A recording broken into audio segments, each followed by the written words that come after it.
ভাবুন তো, আপনি সারা দিন দৌড়চ্ছেন, কাজ, টাকা, সম্পর্ক, সম্মান, আরাম সব কিছু ঠিকঠাক চলছে, তবুও দিনের শেষে কোথাও একটা অদ্ভুত শূন্যতা থেকেই যায়। এই শূন্যতাটা কি? কেন আমরা সব কিছু পেয়েও সম্পূর্ণ তৃপ্ত হতে পারি না? এই প্রশ্নটাই আসলে মানুষের চিরন্তন প্রশ্ন, এবং এই প্রশ্নের উত্তরই খুব সহজ অথচ গভীরভাবে আমাদের সামনে তুলে ধরেছেন শ্রী শ্রী আনন্দময়ী মা। তিনি বলেছিলেন, ঈশ্বরের কথা বলা ছাড়া আর সবই বৃথা এবং দুঃখের কারণ। প্রথমে শুনলে মনে হতে পারে এটা হয়তো একটু কঠোর বা অতিরঞ্জিত কথা, কিন্তু যদি আমরা নিজের জীবনের দিকে একটু তাকাই, দেখব এই কথার ভেতরে লুকিয়ে আছে এক অসাধারণ সত্য। আমরা যেসব জিনিসের জন্য এত পরিশ্রম করি, সাফল্য, ভোগ, সম্পর্ক, সবই একটা সময় পরে আমাদের ক্লান্ত করে দেয়।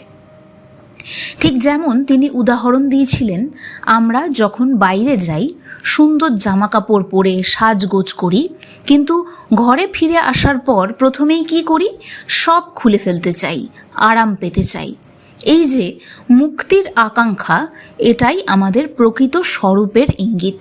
মানুষ আসলে আনন্দের সন্তান। আমাদের ভেতরে এক অসীম আনন্দের সম্ভাবনা আছে। এই কারণেই আমরা সীমাবদ্ধ সুখে কখনোই পুরোপুরি সন্তুষ্ট হতে পারি না।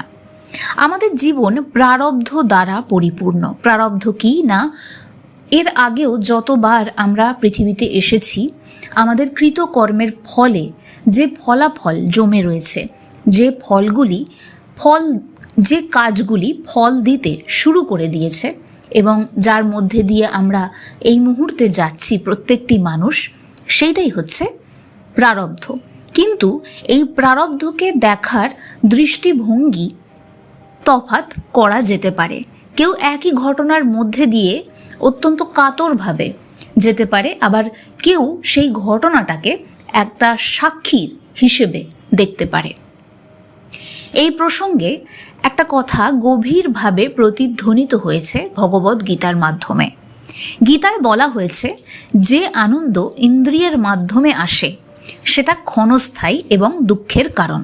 অর্থাৎ সেটা দ্বারাই কিন্তু কর্ম হয় এবং কর্ম হলে ফল তৈরি হয়।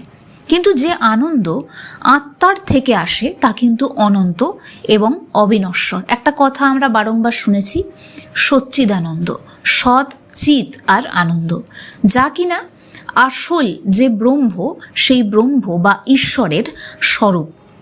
এখানে একটা গুরুত্বপূর্ণ বিষয় বুঝতে হবে। শ্রীমা কখনো বলেননি যে সংসার খারাপ বা ভোগ করা পাপ। তিনি বলেছেন, যদি তুমি সত্যি সুখী থাকতে পারো তাহলে তাতে কোনো দোষ নেই।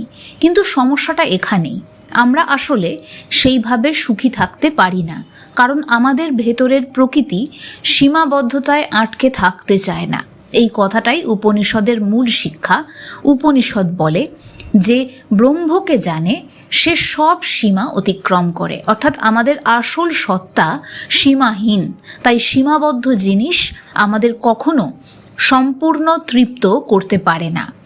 এখন প্রশ্ন হলো, আমরা কি করব? আমরা কি সব ছেড়ে সন্ন্যাস নিয়ে নেব? না, এখানেই শ্রী মায়ের শিক্ষার সবচেয়ে বড় সৌন্দর্য। তিনি বলছেন, কিছু ত্যাগ করতে হবে না,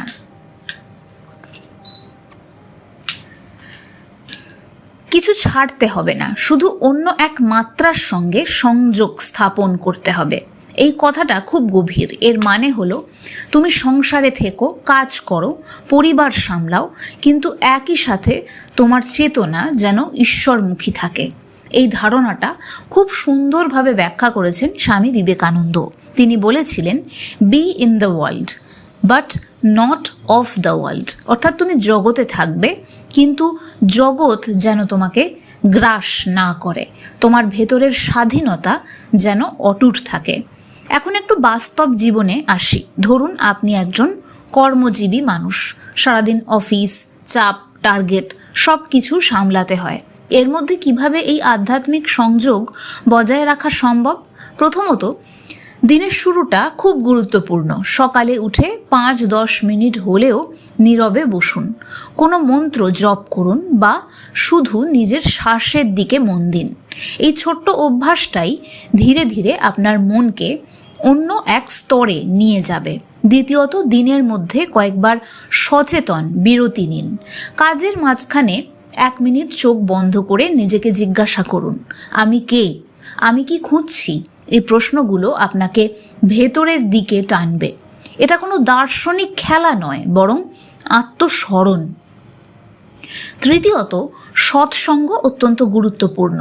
শ্রীমা বলেছেন, সাধুদের সঙ্গে থাকা, ভালো বই পড়া, এসব আমাদের চেতনা, চিন্তা পরিবর্তন করে। আজকের দিনে এটা মনে হতে পারে ভালো আধ্যাত্মিক ভিডিও দেখা, গীতা বা উপনিষদের কিছু অংশ পড়া বা এমন মানুষের সঙ্গে সময় কাটানো যারা আপনাকে উন্নত করে। চতুর্থত, নিজের আনন্দের উৎসকে লক্ষ্য করুন।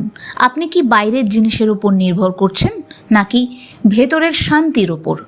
যদি আপনার আনন্দ বাইরের জিনিসের উপরে নির্ভরশীল হয় তাহলে সেটা ভঙ্গুর, কিন্তু যদি সেটা ভেতর থেকে আসে তাহলে সেটা স্থায়ী।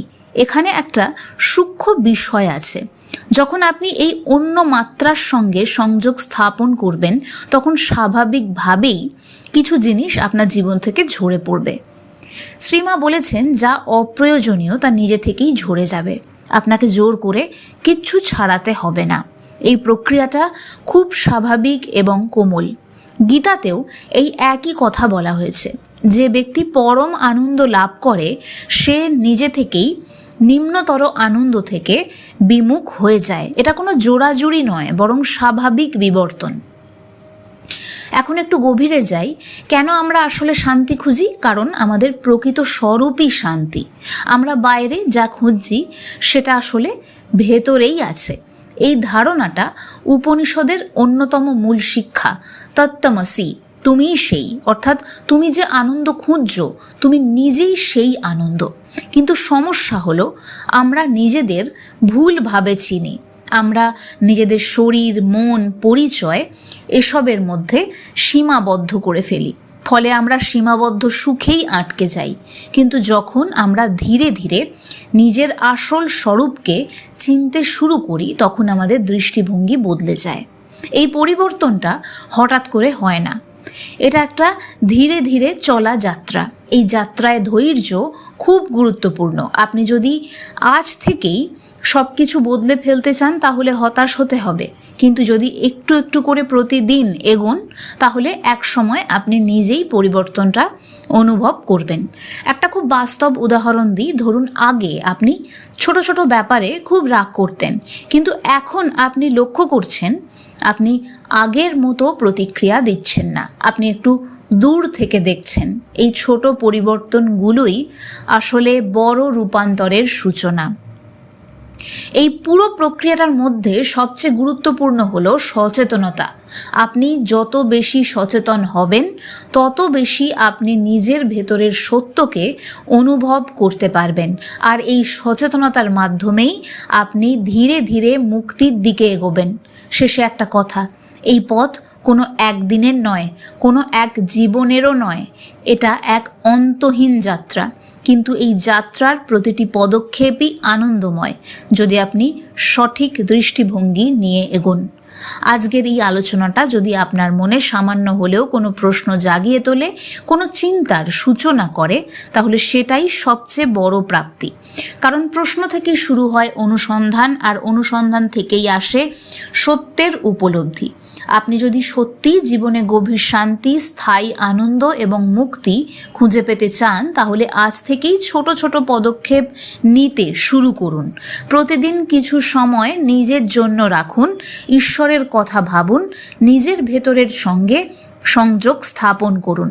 আর যদি এই ধরনের গভীর আধ্যাত্মিক আলোচনা, গীতা উপনিষদের ব্যাখ্যা এবং জীবনে প্রয়োগযোগ্য জ্ঞান আপনার ভালো লাগে তাহলে অবশ্যই এই চ্যানেলটিকে সাবস্ক্রাইব করুন, ভিডিওটি লাইক করুন এবং আপনার মতামত কমেন্টে জানাতে ভুলবেন না। কারণ আপনার এই ছোট্ট পদক্ষেপই হয়তো আপনাকে সেই অসীম আনন্দের পথে এগিয়ে নিয়ে যাবে যেটা আপনি এতদিন ধরে খুঁজে বেড়াচ্ছেন।